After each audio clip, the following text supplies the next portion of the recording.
Offering to sell a franchise. Franchise offerings are made through the franchise disclosure document. Ask for details.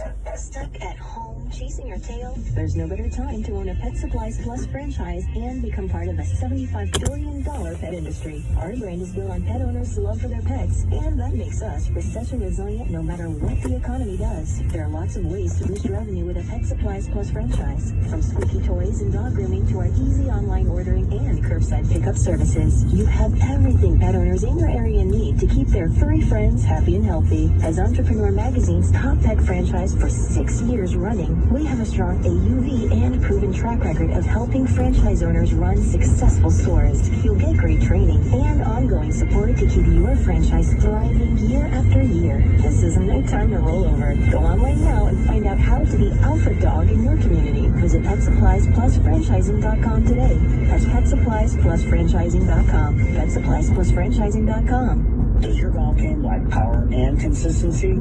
It's time to make a change using the Impact Snap Release Trainer.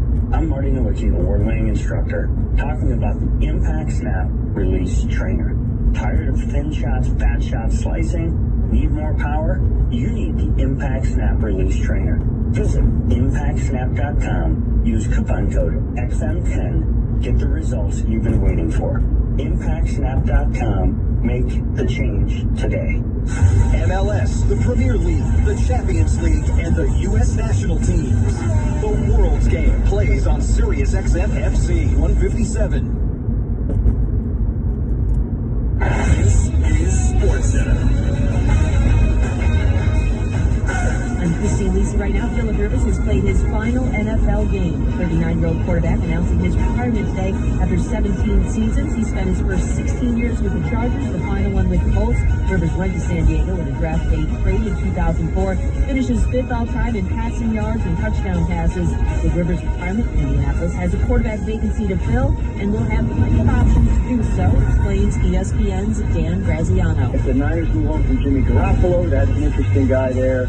You know, Jacoby Brissett, the free agent in Indianapolis, they really like that guy. Cam Newton's looking for a job. James Winston, so there are a lot of possibilities. The Jets pick a quarterback at number 2. Sam Darnold's available. Dan Graziano on Greeny with Mike Greenberg. NBA Nets expect our Kyrie Irving to return from his 7-game absence tonight against the Cavaliers. It will mark the first time that he, Kevin Durant, and James Harden are on the court together as teammates. 76ers big man Joel Embiid expected back from a knee issue versus the Celtics tonight. 7 Eastern, ESPN TV, and the ESPN app. Download the DraftKings app and use code MAX to get a free shot at millions of dollars up for grabs this week with your first deposit. Minimum $5 deposit required. Eligibility restrictions apply. See DraftKings.com for details.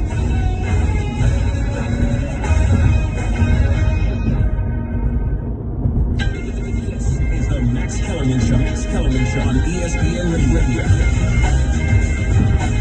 Not to mention ESPN Plus, the ESPN app, Sirius XM Channel 80, and on your smart speakers, Chris Carlin in for Max today, 888-SAY-ESPN, 888-729-3776, the Max Kellerman Show, presented by Progressive Insurance. Guests join us via the Goodyear Hotline.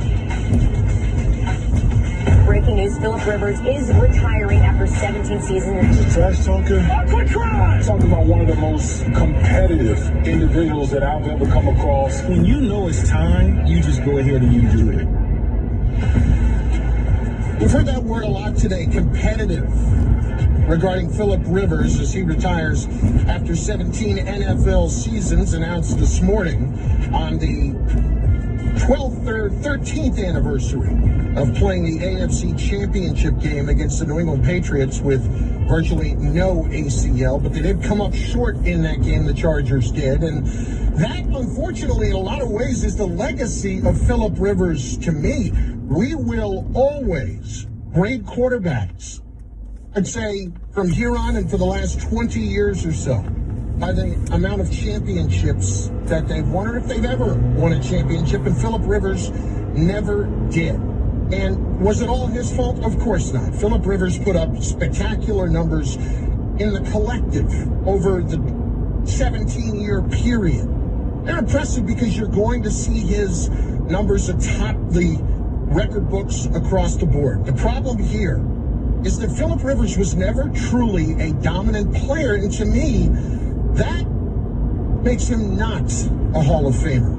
And too often now, we have watered this down, or we continue to water down what the Hall of Fame means. It's not Hall of Good, it's not Hall of Very Good, it's not Hall of Great, it's Hall of Fame. I mean, 8-time Pro Bowl selection, that's great. There are plenty of people who have made multiple Pro Bowls and are nowhere close to being a Hall of Fame player. It's about All-Pro. Phillip Rivers never an AP All-Pro. Not once, a couple of times by Pro Football Focus, which came around a few years ago. No knock on them, but it's not the same thing. And yes, he's going to rank high in all of those numbers because he was on a team that predominantly passed the ball in a predominantly passing era. And yes, he passes Dan Fouts, who's one of the all-time greats, right? And you look at Dan Fouts and you forget about all the interceptions.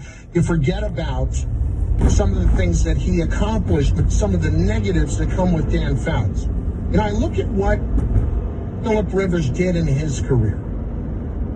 And if you want to look at it individually, you start here. Was he ever a top 5 quarterback in the sport in really the 3 different eras of those 17 years?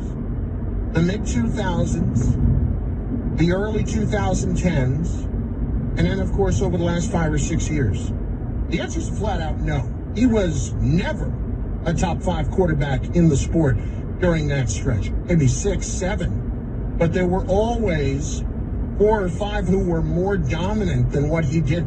And that's another word that's complicated for me when it comes to Phillip Rivers, dominant. Did I ever feel like Phillip Rivers was a dominant player in the league? The answer is no. This is a guy that was never an MVP. He led the league in completion percentage once. He led the league in passing yards once. He led the league in touchdowns once. You know what he did more than once? Led the league in interceptions twice. Led the league in pick sixes 3 times. And when I look at his playoff history, while not all of this falls on his shoulders, nothing special.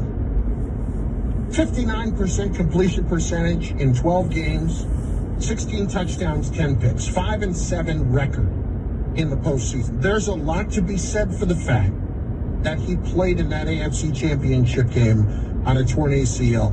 There have been a lot of players over the years that have played in big games when they normally would not have been playing. Not a knock on him. He's not the first to do it. Won't be the last to do it. Jack Youngblood played a Super Bowl famously on a broken leg. So with that, all of that collective, you come to what's the most important part of Phillip Rivers. And that's the longevity. That's the fact that he's been able to really make it as long as he has in delivering and showing up every Sunday. 240 consecutive starts. It speaks to the durability, the longevity, and it speaks to the competitiveness. And earlier in the show, we had ESPN NFL analyst Damian Woody on and asked him, having played against Phillip Rivers, what that competitiveness looked like on the field. Play after play, he's coming after you, and he's going to let you know. He's not a guy, he never used profanity. But I tell you what, when you got on that field and you competing against him, well, he's going to be mouthing off and he was going to back it up. And I think guys around the league, guys who play with and against Phillip Rivers, have a special appreciation for, just that competitiveness, that fire that he brought each and every week. And for me, it was really good to see that, Phillip Rivers actually finished on a high note. Look, he was never questioned in his work ethic, in his preparation, and everything that he was about. And the fact that you make 240 consecutive starts at the quarterback position is nothing short of remarkable. It's showing up to work. It's not the hall of durability. It's not the hall of longevity. It's the Hall of Fame. Now, there's something to be said for showing up. Cal Ripken, same kind of thing. And this is a much more physically demanding position. But to me, it shouldn't be enough, especially when you have the playoff history that you did. And as it worked out, you think back, Eli Manning, Archie Manning, they were right to try to get Eli out of San Diego, because if you had taken Phillip Rivers and put him on the Giants, and you compare those two careers, it wouldn't even be debatable at this point as to whether or not he was a Hall of Famer. Now, this begs the next question, though, for the Indianapolis Colts. If you'll remember back to last week after the Colts lost, Phillip Rivers said, I'm either going to be playing for the Colts next year or I'm going to be coaching high school football in Alabama. So it's clear that the Colts were ready to move on from Phillip Rivers after 1 year. And if you're Indianapolis, you understand, that's more than understandable, because you do need to get a long-term solution at the position. And this offseason, unlike any other, you may be in better position to actually get your hands on a quarterback who could be your long-term solution. And it's not just in the draft.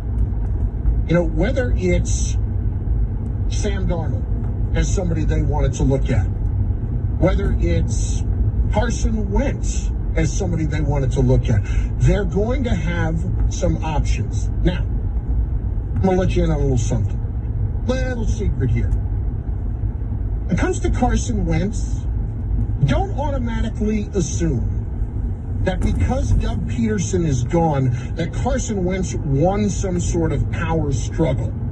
And talking to the people that I have in Philadelphia, it is no luck whatsoever that Carson Wentz is going to be back with the Eagles next year. The fact that Peterson's gone had a lot more to do with Peterson just not wanting to deal with a lot of interference. A guy that's won a Super Bowl and yet somehow was not allowed to have a lot of say in his coaching staff. And last year was a little bit embarrassed when he came out and said, our guys are going to be back, Mike Rowe's going to be back, and he's gone a year later.